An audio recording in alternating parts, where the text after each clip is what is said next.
All I have to do is get in my minivan, cruise on down Mariposa, pull into that chain link parking lot. You just walk in here, close your eyes, open them back up, and you're in a hostel in Germany.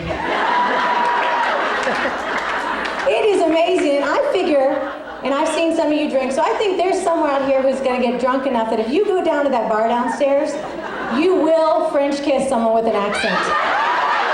No, and I don't know who it's gonna be. I have a few ideas. But no, it is great to be here at the Hacienda. This place blows my mind each year. It takes my breath away, and it takes me a minute just to let it all in. But like Tammy said, this is my third year doing the event, and I'll never forget when they first said, Kelsey, would you be willing to do a set for us?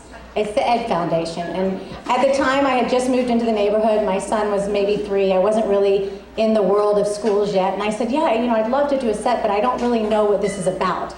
What's Ed Foundation? Tell me the crowd. What can I say? And they said, oh my God, it's a very conservative town. They said, you have got to be careful because there are more churches in El Segundo than anywhere and somewhere, I'm not sure.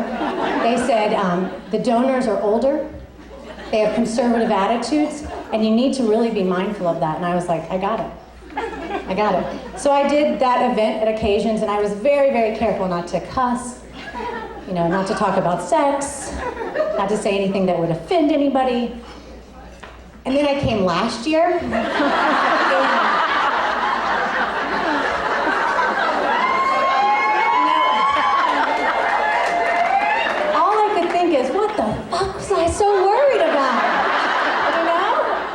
I'm not going to cuss that much. I know some of you got worried, just a few here and there, but this year I'm going to let it fly, seriously.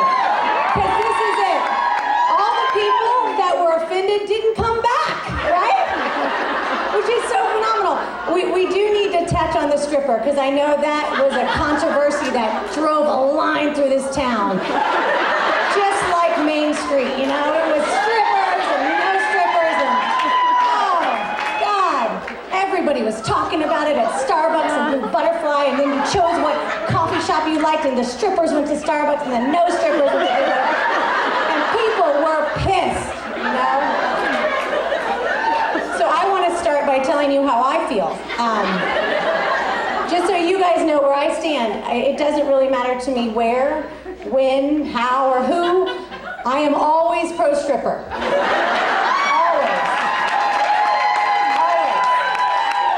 And that's because obviously there's people here who this doesn't ring true, but I'll take anything different.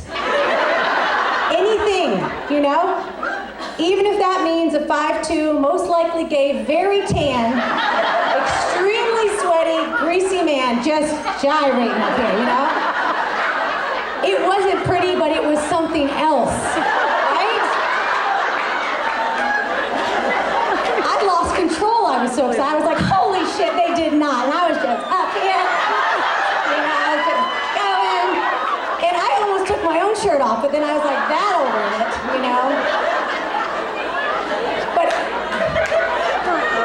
I was walking to school this morning with some of the men, and they were like, Kelsey, are you guys going? We heard about the stripper thing. I don't know how I feel about that. Like, hey, Kelsey, how would you feel if we did like an event with a bunch of the dads and we brought a stripper? And I was like, well, first of all, the fact that you guys could ever organize and go to an event that didn't have a story, not gonna happen. I was like, so we're not that concerned, but let's just say you pulled it off, right? The only thing I would ask then is that your stripper was the same caliber as our stripper. So like, we had our stripper, he was like 48, 5'2". Wasn't a dream. So what I'd like you to get is like a 47-year-old mama 3 who breastfed each kid for like a year and may or may not have had a C-section scar. I don't know. As long as we match stripper to stripper, it's fair. If you go and get yourself a hot-ass girl from Vegas who's 21, we want Channing Tatum. That's it, That's it. The other thing a lot of people talked about, they're like, Kelsey, I don't know what you're talking. You're a pro stripper. That was totally inappropriate. That is not an appropriate place for a stripper. Look around, ladies. Look at this place. Look at this. Look at this.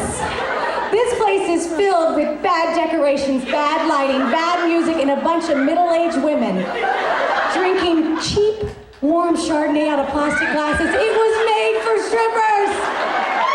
There is no place in LA that people should be stripping more than right here.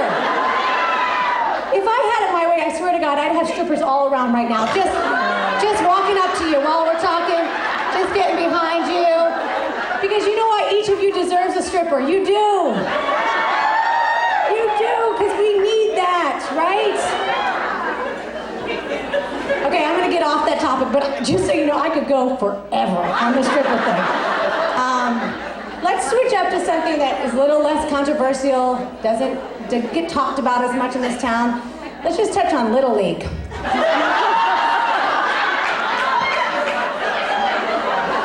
My Lord have mercy. So here's the thing. I grew up, I was an athlete. I played in high school. I went on and played sports in college. I married an athlete, and I'll tell you, it was always a part of my life, but nothing like I've experienced here. Nothing. And it's taken me a while to get used to it. And my son's played 2 years now, so the first thing I have is a little bit of a suggestion in terms of how to raise money for Little League, but also make the games a little more enjoyable. So you guys all know that, this is a great idea. You know, during the innings or the inning breaks, they go and they offer raffle tickets for $1. So, you know, you buy a raffle ticket, if you win, you'll get a churro, and you're like, oh, you know, it's amazing. So, you know, everybody buys $1 for a raffle ticket. So I was just thinking, instead of, you know, charging $1 for the raffle ticket, what if we went around and we said, you know, for $1, we'll give you a Xanax or an Ativan.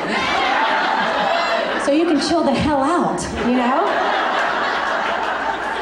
Because guys, it's out of control. And I didn't really understand, and I'm getting it though, and I kind of had an aha moment. My son played, some of you are like, shit, I already take 2 Ativan. You're like, that's gonna be 3, and then I'm not gonna be able to see if the umpire made the right call or not. Damn. These are for people who haven't taken it before they get there. No, but my son, he was in 7-year-old Little League, whatever that is. Whatever, it has kid pitch, and that should be outlawed. I don't know what it is, but I don't like kid pitch. If you don't know, God bless, because you've never seen it then. So my son was he had a season, and he played to the championship game, and he got to the championship game, and he lost, you know, by a lot. But I was really proud of him, because I thought he played well. Well, meaning he never, like, hit the ball, and he never caught the ball, and he never was anywhere near the ball, but he knew he was playing baseball. And he never ended up, like, in the outfield on his back like a roach, like nothing. Like, this year, he was like, I know there's a ball, and if it comes, I'm gonna do something. And I was like, you've got this, right? So after the game, you know, my son's doing what he did really well on the team, was climb up and down the dugout. He was really, really good at that.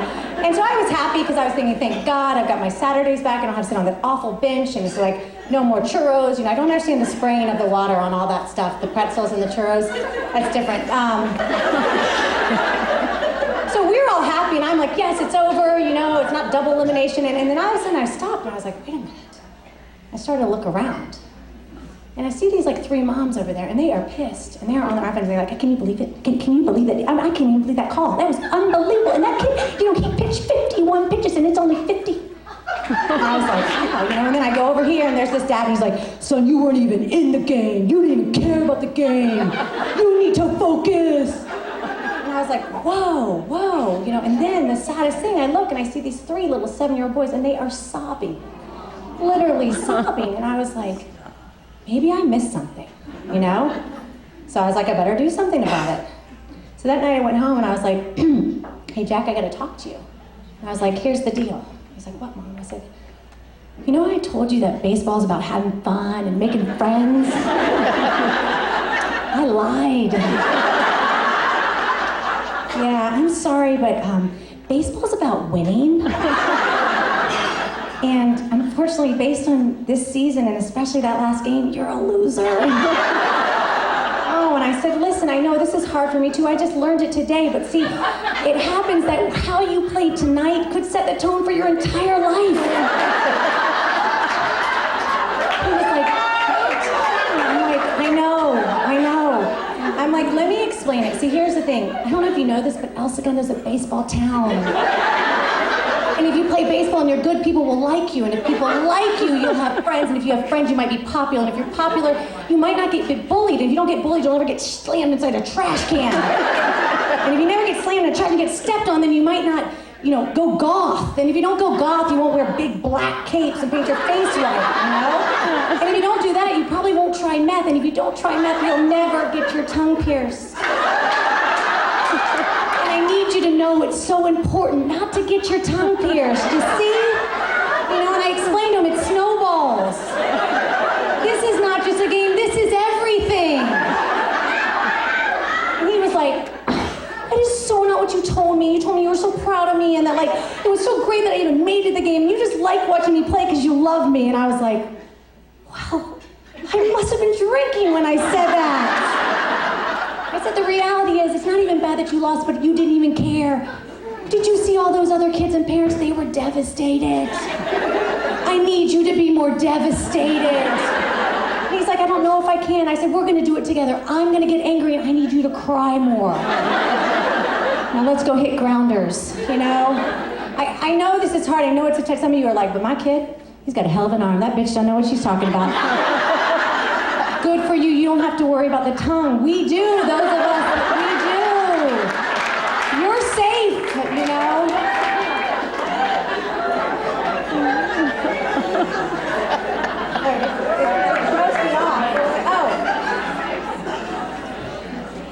So basically, I do want some of you all to know, and this is gonna come as a shock to a lot of us, but the chances of my son or your sons ever making a living playing baseball are like none.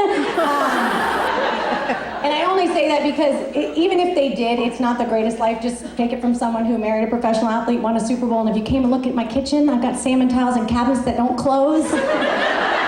Have your kid focus on math. Okay? Have your kid focus on math. So we'll talk a little bit about Center Street and schools here. I know a lot of moms, they have babies, they start researching schools right away. I just heard it was a good school, bought a house, and I'm done. I don't need to know.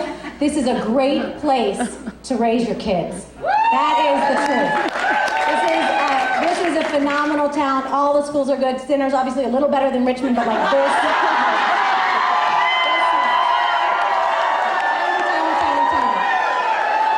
Just on a few of the things that my kids are learning, I've noticed. Every time it gets us, doesn't it? It gets us every time. No, but my kids are both at Center Street, which everyone knows that's like a big time in life when both your kids are at the same school. And for me, it's been phenomenal because something changed when my son got to Center Street. And all of a sudden, my husband started to really get involved in our kids' education. And I was touched by that. And I was looking back and I'm like, when exactly did my husband kind of re-engage, And so if I look back, I don't know, is Miss Heck here? She's not? This is horrible. Well, anyway, so my son, basically, we went to open house. My son got Miss Heck as a first grade teacher. And she gave a great speech. She talked about her love of learning and how passionate she is about reading and how much she just wanted to change our kids' lives. And we just walked away being like, oh my God, what a blessing, And as we were walking home, my husband's like, hey baby, I think I'm gonna get more involved in Jack's school. And I was like, that's wonderful, I'm so glad because you haven't done shit for 4 years, And I was like, well, what do you want to do? He's like, I think I'm gonna take Jack to school from now on. At the time, I was like, that's fine, that's wonderful. And so the next morning, we were all getting ready for the day, and he was getting ready, and I came downstairs, he's like, how do I look? And I'm like, you look fine, And he's like, how do I smell? Do I have too much cologne? I'm like, no, do you have an appointment today? He's like, no, I don't have an appointment. I said, where are you going? He said, I'm going to see Miss Heck. I said, you're going to see Miss Heck? He said, oh, I'm going to take Jack to school. So what I want to thank some of the teachers that I've had at Center Street, thank you for being hot,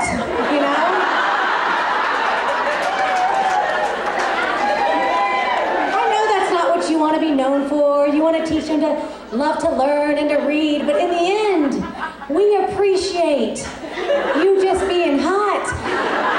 And we know it's not easy because you see us moms just ragging in, just in the morning, oh, get in here, kids! You know, we are tired. We barely got out of the house. We have just beat our kids and cried. We have dog cussed them. We have taken away everything. And there's Miss Heck in her little dress and wedge heels like, come on in. And my husband's like, I'm coming. I'm like, no! Back up! It's for your son. Get in there, you weirdo.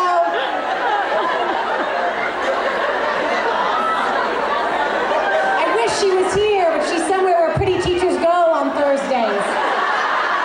Like the pier. She's like, why would I go to the hacienda? I'm hot. You know, like, look at that crowd. It's all those moms that are tired.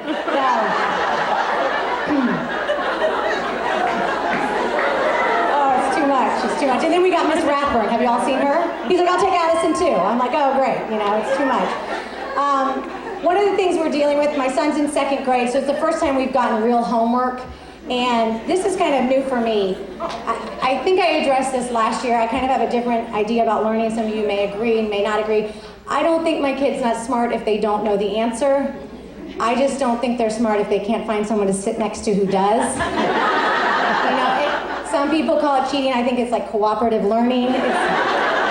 When you go into the workforce, you always work in groups, start early, you know? Some of you are like, oh my God. It's true. Ask my mom. I've cheated since I was young. I'm not proud of it. It is what it is, you know? But here's the thing. So my son comes home, he's like, I've got some homework to do. And it's a word problem. And I'm like, oh my God, you know, okay. And he's like, so I need a little help with it. I said, okay, go ahead, just tell me what it is. And he's like, okay, there's 17 birds living in 3 trees. Each bird has to make 2 nests out of 5 sticks. How long will it take the 3 birds to make 2 nests before the sunset at 5 o'clock if they fly 10 miles per hour? And I'm like, who the fuck cares? They're birds. They'll figure it out. The big bird will go and he'll get all the sticks real fast and he'll have a really big nest, and then one really cute little bird will just stay in his nest. She won't even get a nest, you know, and one bird will have a broken wing and he'll die, and that's nature and it doesn't matter.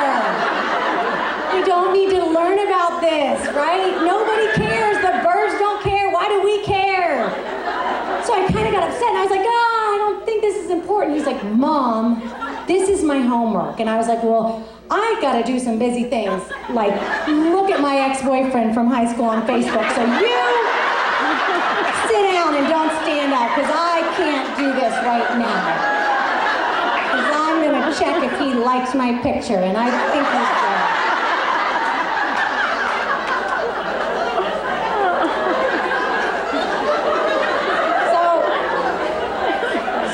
He does his home, he does it. He does the birds and he flies and he does all these things, and by the grace of God, the kid is a genius. He comes up with the answer. He does. I think it was right. It looked right. It was a number. And I was like, that's it! You got it! I was like, that's awesome. And I was just like, you're so smart, Jack. How did you figure it out? Like, you're so smart. And he's like, I just did. And I was like, you know what? That is so phenomenal. You're done. I said, you're done for the day. I said, go do what kids your age do. Play in the street, play with matches, have a good time. Go do it.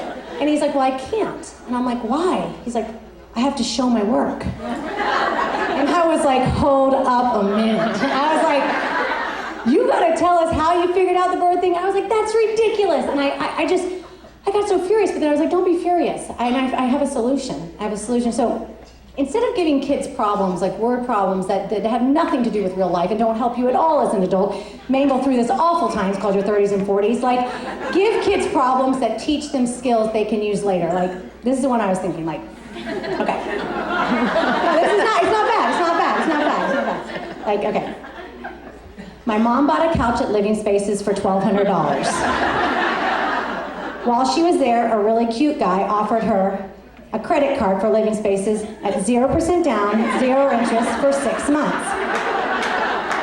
My mom brought the couch home, drank a bottle of Chardonnay, and never read the fine print. At the end of the 6 months, Mom got a letter from Living Spaces, and it said she owed 24% plus $55 service fee for every month she didn't pay the minimum. How much does that couch cost my mom now? Like, that's what we need to be teaching them, right?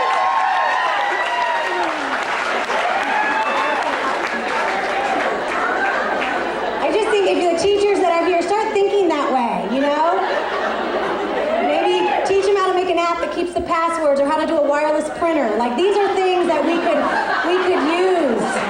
Let's use them, you know? They're smarter than us. The birds are fine. The other thing, just like Little League in this town that's very competitive that I didn't realize is volunteering. I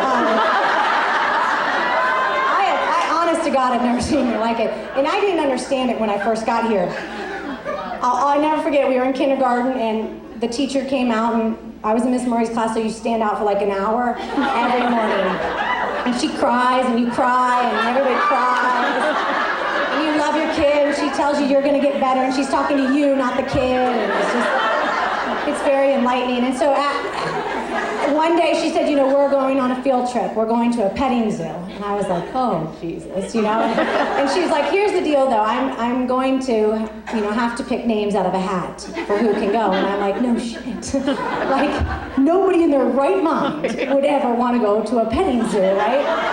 And so I just thought, you know, of course she's got to pick names, and there's a chance that my name will get picked, and that's just the price of being a parent. And so I just kind of let it go. And but as I was leaving, I just like took a minute. I just prayed a little bit. I was like, dear God, I don't really like my kids, but the thought of being with other people's kids on a bus with their grubby little hands to go see grubby little animals, and then they all are going to eat together without really washing their hands. And it just, oh my God, I don't have a drinking problem, but I'm on the edge. And if I have to do that, I could just follow her, but it's totally up to you. I trust in you. Amen. And then I let it go. I let it go. I let it go. So like a week later, I'm like, oh God, you know, and I'm just like, you remember, you know, we're good. So we get there, and Miss Murray's like, so I know who's going, and it's going to be Connor's mom and Aiden's mom. And I remember I was like, thank you, God. And I felt bad because I was like, poor Connor's mom and Aiden's mom. Now they're going to have a drinking problem. And I look over, and they were smiling. And at one point, I think they gave each other like a high five, like, aren't we lucky? And that's when I realized, oh my God, I don't fit in here, but I love it, you know? Because they want to go. And I think that's phenomenal because so many people here give so much time, and I never will, ever. So thank you for doing that. Because I'll never, ever, ever, ever go on a bus with my kids, ever. My daughter came home and she's like, Mom, I really want you to volunteer. I really want you to be a class. And I'm like, the only thing I do is the cutting at home projects. I need this to be clear, you know? But I'm worried that she's gonna have problems because I'm never around, because I can't be, because I just can't be. And I'm afraid it's gonna lead to something, to like her taking selfies a lot, you know? I don't know if that correlates, like the baseball, but it's like your mom didn't volunteer, you take nude pictures of yourself. Like, I don't know, but do you guys all know what selfies are? It's like a phenomenon, right? I'm just hearing about it, but I'm very alarmed. I'm very alarmed by this. So it's basically young girls take pictures of themselves without their heads, or maybe sometimes with their heads. I don't know. Maybe you all take them and you can tell me. I don't know. And then they send them to boys, you know, to boys like 18-year-old boys in their 20s, and the boys open them and they show them to everyone. It's horrifying. So I've been thinking to myself, like, what can we do as we all raise daughters to stop this? And I think we kind of have to come together as a group. And so instead of like Mothers Against Drunk Driving, we'd be like Mothers Against Selfies, and this is my idea. And it's a little risky, but what you're gonna need to do is get like a list of, let's say 10 or 15, you know, boys or guys that are 18 to 28, and what I need you to do is like go home or find a friend that maybe just had a baby like 2 or 3 days ago, and just walk over and go, bam, just get a picture. And then like if you have someone that maybe just started nursing and their nipples are all bloody and messed up, then you just do it and you say, bam, and you take a quick picture. And then what you do is late at night you get those numbers of all those boys, right? And you send a mass text with the subject, hey baby, and then they open it up and you just say, hashtag, real life sucks, you know? Hashtag, this is the shit you have to look forward to, you know? And then we just keep nailing them, just bam, bam, and they just keep getting sicker and sicker, and it's episiotomy, this, that, you know, it's awful. Everything. mean, just show them everything that happens. And then one day they're gonna be like, that is horrible. And you're like, that's the real deal, you know? No, that's it. So I'm gonna end well, I could go on forever.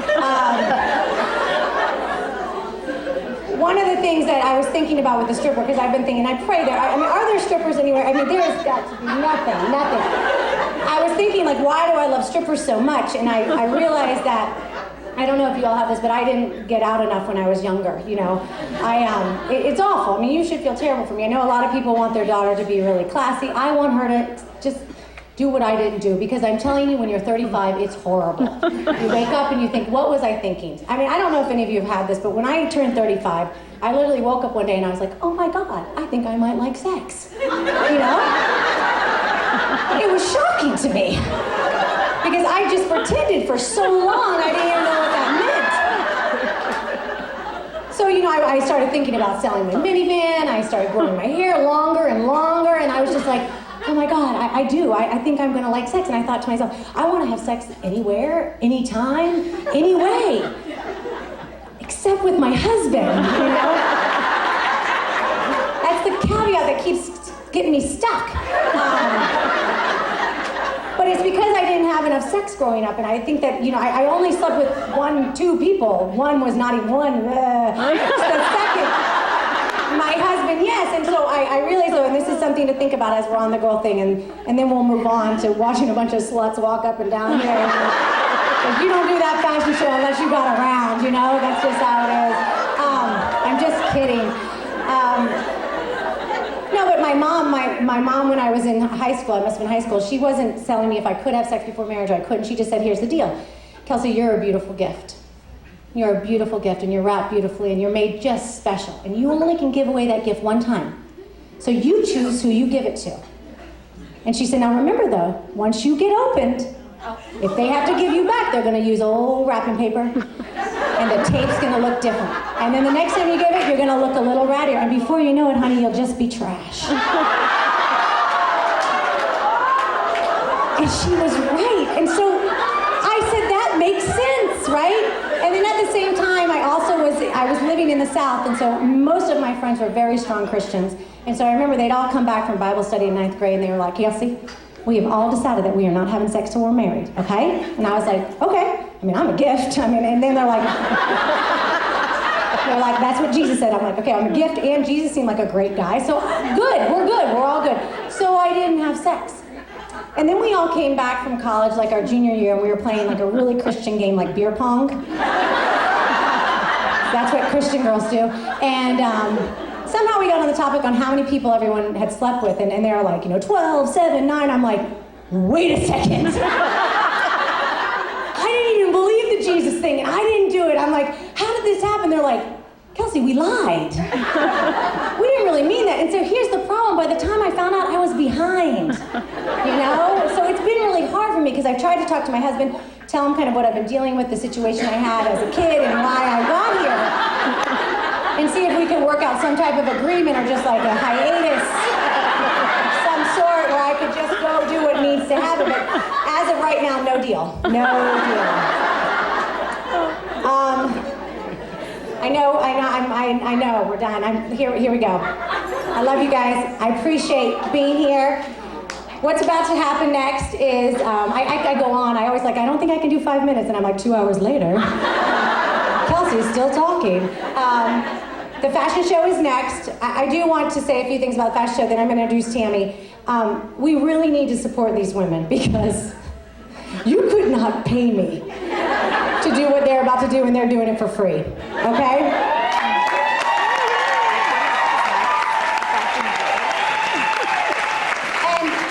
And a lot of them are going to be like, they made me do it. Nobody made them do this. These bitches have been training for this for weeks. Some of them have gotten lasered, self-tan, breast implants. I don't know, but I'm telling you, they're ready. So I need everybody to just get up on your feet for a minute.